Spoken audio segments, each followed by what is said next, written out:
하나님의 본심이라는 제목으로 함께 은혜를 나누도록 하겠습니다. 하나님께서 이스라엘 백성들을 놀라운 은혜로 구원하시고 이집트를 이제 탈출하고 데리고 오셔가지고 이제 시내산 앞에 다다랐습니다. 시내산 앞에서 하나님께서 빽빽한 구름으로 번개와 천둥으로 임재하십니다. 이스라엘 백성들이 깜짝 놀라서 그 앞에 엎드립니다. 그리고 하나님께서 이스라엘 백성들과 피의 언약을 맺으십니다. 너희가 나의 명령을 지키려느냐? 예, 지키겠습니다. 그리고 모세가 산으로 올라갑니다. 산으로 올라가서 하나님의 율법을 받습니다. 그런데 채 40일도 되지 않아서 이스라엘 백성들이 모세가 죽었는지 살았는지 모르겠다. 우리를 인도할 신을 만들자 라고 해서 금송아지를 만듭니다. 그리고 그 앞에서 뛰어놀면서 기뻐하면서 이것이 우리를 이집트에서 구원해낸 신이다 라고 하면서 기뻐 뛰어놀면서 먹고 마시고 그렇게 즐거워합니다. 여러분들, 이 모습이 정말 이해가 되십니까? 저는 솔직히 이 모습이 잘 이해가 안 됩니다. 어떻게 인간의 그런 마음을 가지고 어떻게 이렇게 배신할 수 있을까라는 그런 생각이 듭니다. 뻔히 보십시오. 뻔히 불기둥과 구름기둥이 있습니다. 그 불기둥과 구름기둥의 은혜를 지금 잊고 있습니다. 그리고 만나를 먹고 있습니다. 그런 가운데 모세가 잠시 안 보인다고 모세를 배신해버립니다. 그리고 하나님이 눈에 보이지 않기 때문에 하나님을 배신해버립니다. 어떻게 이렇게 빨리 이렇게 배신할 수 있을까요? 이스라엘의 이런 배신 행위에 대하여서 몇 가지 마음들을 한번 생각해 봤습니다. 여러분들, 남자나 여자나 허영심 많고 탐욕이 많은 사람들과 함께 잘 살 수 있을까요? 남자친구, 여자친구를 만났는데 명품을 좋아합니다. 생일 때 명품 선물을 사줍니다. 얼마나 좋아하든지, 얼마나 기뻐하는지. 그런데 그것으로 만족하지 못합니다. 또 다른 명품을 구합니다. 또 사줘야 됩니다.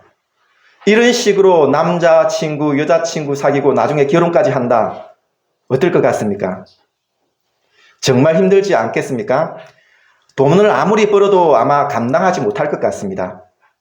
예, 허영심이 많고 탐욕이 많은 사람은 같이 살기가 정말 힘듭니다. 또 허영심 많고 탐욕이 많으면 또 뭐가 심합니까?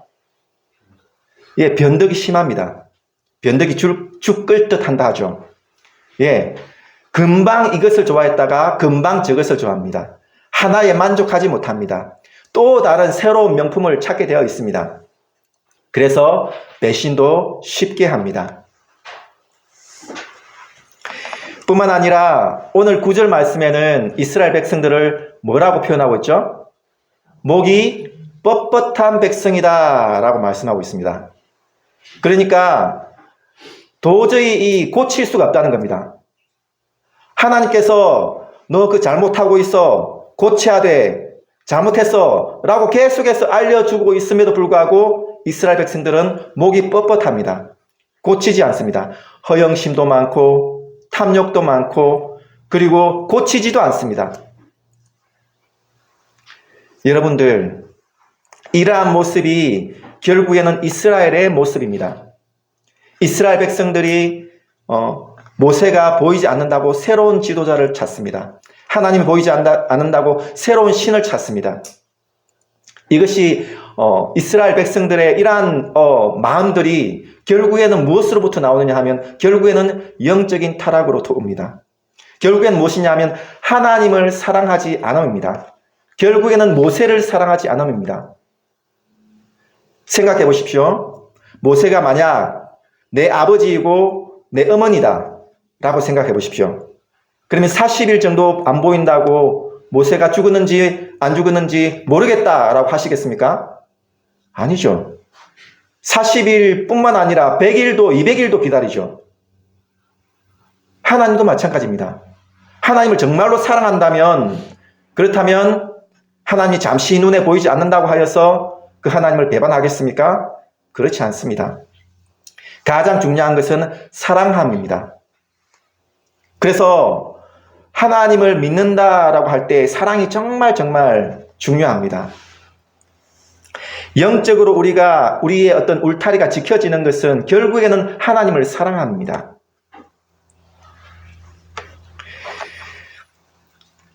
영적으로 타락하면 모든 분별력을 잃습니다. 그리고 그 분별력을 잃고 선악을 분간하지 못합니다. 그리고 무엇을 해야 될지 모릅니다. 그러니까 이 송아지를 만드는 것이죠. 송아지를 만들고 그 앞에서 기뻐 뛰놀면서도 이것이 마치 하나님을 섬기는 것처럼 그렇게 생각을 합니다. 분별력을 잃습니다. 그러므로 정말로 바라기는 여러분들 하나님을 감독관으로 모셔드리셔야 됩니다. 군대에 가면 훈련병들이 제일 싫어하는 사람이 교관들입니다.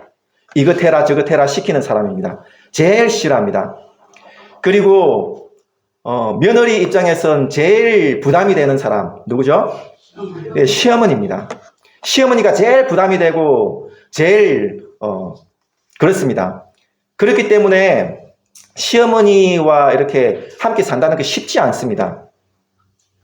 그런데 여러분, 하나님을 나의 감독관으로 모셔드리고 하나님을 나의 시어머니로 모셔드리셔야 됩니다. 그분의 말씀을 내 옆에 두고 항상 그 말씀을 따라 어떻게 순종할지를 고민하셔야 됩니다. 생각하셔야 됩니다. 판단하셔야 됩니다. 그 성경적인 가치관을 따라서 그 성경적인 말씀을 따라서 생각하고 행동하고 판단하셔야 됩니다.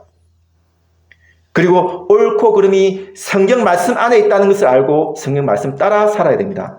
그래야 우리가 타락하지 않습니다. 이스라엘 백성들 나쁜 놈들 아닙니까? 그런데 생각해 보십시오. 이 이스라엘의 역사가 곧 우리의 역사입니다. 우리와 다르지 않습니다. 이스라엘 백성들이 이렇게 타락했다면 우리도 이렇게 타락할 수 있다는 것입니다. 그러므로 조금 힘들지만은 조금 어렵겠지만은 하나님을 나의 시어머니로 모셔드리셔야 됩니다. 조심하셔야 됩니다. 하나님 앞에서 시어머니 앞에서 하듯이 그 말과 행동과 판단을 조심하셔야 됩니다. 그리고 하나님의 감독관으로 모셔드릴 때에 우리가 좌로나 우로나 치우치지 않고 올바른 길을 갈 수가 있게 되어지는 것입니다. 그리고 두 번째는 약속을 따라서 용서를 구하는 모세입니다. 하나님도 삐치십니까? 조금 이렇게 불경한 그런 말 같아 보이는데 오늘 이 말씀을 보면 하나님도 삐치시는 것 같아 보입니다. 이전에는 이스라엘을 내 백성이라고 말씀하셨는데 지금은 뭐라고 합니까? 모세 너의 백성이다. 네가 인도하여 낸 네 백성이다 라고 말씀합니다. 마치 엄마가 아빠가 서로 싸우면서 말썽쟁이 아들 딸들을 보면서 네 아들이야. 아니야 네 아들이야 라고 하듯이 그렇게 하나님께서 이 백성은 네 백성이야. 내 백성이 아니야 라고 말씀하십니다. 그리고 이 답이 없는 이 백성들을 다 진멸해버리고 모세 너를 통하여서 새로운 나라를 만들자, 새로운 백성을 만들자 라고 말씀하십니다. 그러면 하나님의 본심이 어디 있을까요? 이 이스라엘 백성들을 가나안 땅까지 인도하는 것이 하나님의 본심일까요? 아니면 이 백성들을 진멸해버리고 모세를 통하여서 다시 새로운 나라를 만드는 것이 하나님의 본심일까요? 성경 말씀 안에는 모순이 있습니다. 우리가 생각하기에 모순되어지는 그런 말씀들이 있습니다. 그런 말씀들을 볼 때에 특히 믿음의 사람들은 고통스럽습니다. 힘듭니다. 왜 이렇게 모순이 될까? 믿음이 없으면 이 말씀이 고통이 되지 않습니다. 그냥 잘못된 말씀이다 라고 생각하면서 넘어가 버립니다. 그런데 믿음의 사람은 이것이 고통입니다. 힘듦입니다. 갈등입니다. 예를 하나 들어볼까요? 아브라함에게 하나님께서 말씀하실 때에 이삭을 통하여서 태어나는 자가 너의 약속의 씨다 라고 말씀하십니다. 그런데 어느 날 갑자기 하나님께서 그 이삭을 번제로 드리라 라고 말씀하십니다. 그 이삭을 죽여서 태워서 제로 만들어라. 이 말씀을 들은 아브라함은 고통입니다. 엄청난 고통입니다. 갈등입니다. 무엇이 하나님의 본심입니까? 이때에 아브라함이 믿음으로 반응을 합니다. 히브리서에서 뭐라고 말씀합니까? 아브라함이 선하신 하나님을 믿은 겁니다. 선하시고 약속을 지키시는 신실하신 하나님을 믿었던 것입니다. 그래서 내가 이 이삭을 죽여서 태워서 죄로 만든다 할지라도 그 죄 가운데서도 하나님께서 다시 살리셔서 약속의 씨를 주실 것이라는 것을 아브라함은 믿었습니다. 그래서 칼을 들 수 있었던 것입니다. 오늘 이 모세도 마찬가지입니다. 이스라엘 백성들을 가나안 땅까지 인도하는 것이 하나님의 본 뜻입니까? 아니면 이 이스라엘 백성들을 죽이는 것이 하나님의 본 뜻입니까? 모세에게 너를 통하여서 새로운 나라를 만들자라고 하시면, 만약에 모세가 믿음이 없었다면, 이 이스라엘 백성들, 이 양심도 없는 이놈들 도저히 답이 없습니다. 그냥 다 죽여버리시고 새로운 나라 만드시죠 라고 했을 것입니다. 그러나 모세는 알았습니다. 그리고 믿었습니다. 하나님은 선하시며 약속을 지키시는 신실한 분이신 것을 알았습니다. 그래서 하나님께 마치 반항하듯이, 그렇게 하나님 안 됩니다. 하나님의 명성에 금이 가는 그런 일을 하시면 안 됩니다. 그리고 하나님께서 약속하시지 않았습니까? 우리 조상들에게 약속하지 않았습니까? 우리를 저 가나안 땅까지 인도해 주신다고 약속하지 않았습니까? 그러니 하나님, 선하신 하나님, 다시 한 번 더 이 백성을 용서해 주십시오.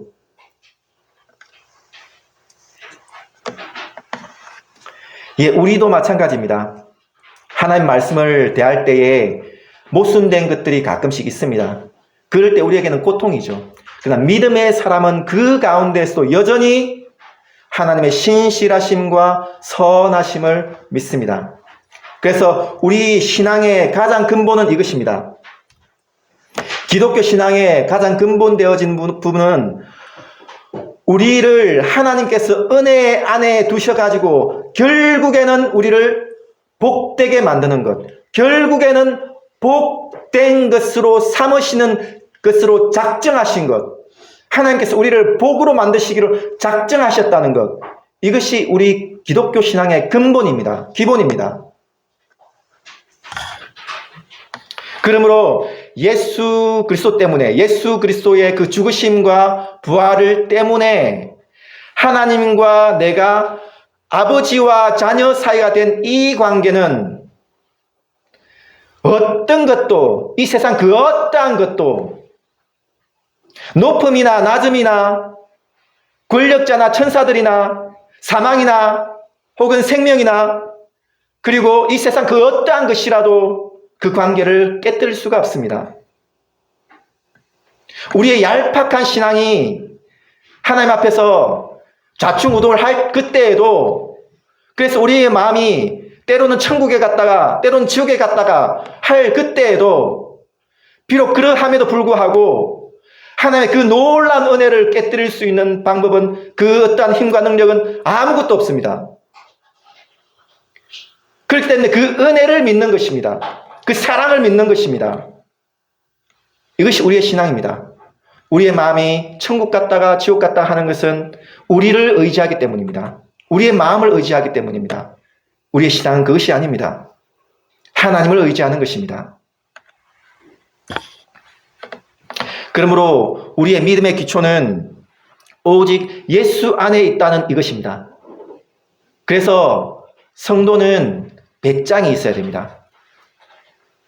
용기가 있어야 됩니다. 담대함이 있어야 됩니다. 내가 어떤 죄를 지었음에도 불구하고 나는 아무렇지도 않아 하는 그런 배짱을 말하는 것이 아닙니다. 그런 엉터리 신앙을 말하는 것이 아니라, 내가 예수 안에 있기 때문에 내가 비록 부족하다 할지라도 나는 안전하다, 나는 확실히 구원을 받는다 라는 이 믿음입니다. 하나님은 선하시며 우리를 향한 하나님의 계획은 복이지 저주가 아니라는 이 믿음입니다. 그러므로 믿음을 가지십시오. 하나님의 선하시고 인자하시며 그 약속하신 것을 바꾸지 않으시는 신실하심을 믿으십시오. 이것이 우리의 믿음의 기초입니다. 그리하여서 결국에는 하나님께서 용서하십니다. 하나님께서 그 뜻을 돌이키십니다. 이것을 많은 어떤 목사님들은 마치 모세가 자신의 목숨을 걸고 그렇게 기도하였기 때문에 하나님께서 그 뜻을 돌이키셨다. 그렇기 때문에 우리도 그렇게 목숨을 걸듯이 그렇게 간절히 기도하면 하나님께서 뜻을 돌이키시며 하나님께서 우리의 기도를 들어주신다 라고 그렇게 해석하시고 설교하시는 분들이 계신데, 그것은 우리 인간적인 그런 해석이고 인간적인 그런 설교입니다. 아닙니다. 항상 성경 말씀을 볼 때 해석할 때는 하나님 중심으로 해석하고 그렇게 설교해야 됩니다. 마치 겉모양은 모세를 어떤 타협함을 통하여서 그렇게 하나님께서 마음을 바꾸신 것처럼 되어 있으나, 그러나 그것이 아니라 하나님께서 모세를 중보자처럼 세우셔서 하나님의 본심을 결국엔 드러내시는 것입니다. 이스라엘 향한 하나님의 본심은 그들의 구원입니다. 그래서 하나님께서 모세를 중보자처럼 사용하신 것입니다. 이것은 우리에게 정말 큰 은혜입니다. 생각해 보십시오. 모세와 같이 우리 인간, 불완전한 중보자를 통하여서도 그 기도를 들어주시고 저 양심 없는 이스라엘을 그래도 용서하여 주시고 다시 한 번 더 약속의 땅으로 인도하셨다면, 우리의 완벽한 중보자 되시는 예수 그리스도를 통하여서는 얼마나 더 큰 은혜와 얼마나 더 큰 용서를 허락하시겠습니까? 예수 그리스도를 통하여서 용서하지 못할 죄인은 아무도 없습니다. 이스라엘을 용서하셨다면 나도 용서하십니다. 나 같은 죄인도 받아주십니다. 그러므로 진심으로 회개하고 예수 그리스도 앞에 나아가는 우리 모두가 되어지기를 주님의 이름으로 축복합니다. 특히 우리 어린아이들, 우리 중고등부 학생들, 유초등부 학생들, 진심으로 예수님을 인격적으로 믿고 받아들일 수 있는 그런 은혜가 있기를 주님의 이름으로 축복합니다. 말씀을 마무리하도록 하겠습니다. 우리도 이스라엘 같이 언제든지 타락할 수 있는 사람들입니다. 그러므로 하나님을 나의 감독자로 받아들이십시오. 시어머니로, 그리고 나의 교관으로 받아들이십시오. 항상 하나님의 말씀을 내 옆에 두고 그 말씀을 읽고 그리고 순종하고자 노력하십시오. 그렇지 않으면 나도 타락할 수 있는 인간이라는 것을 잊지 마십시오. 이것이 우리가 하나님 앞에서 살아갈 수 있는 복된 삶을 살 수 있는 비결입니다. 또한 우리를 향한 하나님의 마음은 복이지 저주가 아닙니다. 그 신실하신 하나님을 믿으십시오. 약속의 하나님을 믿으십시오. 그 약속의 하나님을 믿을 때 우리의 신앙이 단단해집니다. 보통 어린아이들이 철이 들어간다고 하죠. 우리의 신앙도 그런 식으로 하나님을 의지하고 한 걸음 한 걸음 나아갈 때에 서서히 철이 들어가기 시작하는 것입니다. 그리고 마지막으로 이스라엘을 용서하신 하나님은 나도 충분히 용서하신다는 사실을 잊지 마십시오. 낙심하지 마십시오. 떨지 마십시오. 내가 조금 잘못했다고 하여서 그 죄책감 때문에 죄책감에 대하여서 이렇게 회개하는 마음은 있어야 하겠으나, 그냥 그 죄책감 때문에 일어서지도 못하고 낙마하고 쓰러져 있지 마십시오. 그것은 우리의 신앙이 아닙니다. 기뻐하십시오. 평강 가운데 거하십시오. 그 가운데 하나님을 찬양하십시오. 그러면서도 하나님 앞에 늘 겸손하시고 그리고 늘 하나님 앞에 엎드리시고 죄를 회개하십시오. 이것을 통하여서 하나님 우리에게 복을 주시며 또한 영원한 복락 가운데 계속해서 살아갈 수 있도록 그렇게 은혜를 베푸실 것입니다. 그 하나님의 은혜가 우리 모두에게 있기를 주님의 이름으로 축복합니다. 기도하겠습니다. 하나님 아버지, 이스라엘 백성들이 정말 이해되지 않을 정도로 그렇게 타락하는 모습들을 바라보면서 이스라엘 백성들은 나쁜 놈이라고, 나는 아니라고 생각하기 쉬우나 나도 그들과 같이 그렇게 타락하기 쉬운 인간입니다. 하나님 우리를 불쌍히 여겨 주옵시고 다시 한 번 더 하나님의 은혜에 기대는, 하나님의 은혜에 나아가는 우리가 될 수 있도록 도와주시옵소서. 주의 성령께서 우리의 마음을 만져주시고 강하고 담대하게 배짱 있는 신앙으로 나아갈 수 있도록 도와주시옵소서. 감사하며 예수님의 이름으로 기도드립니다. 아멘.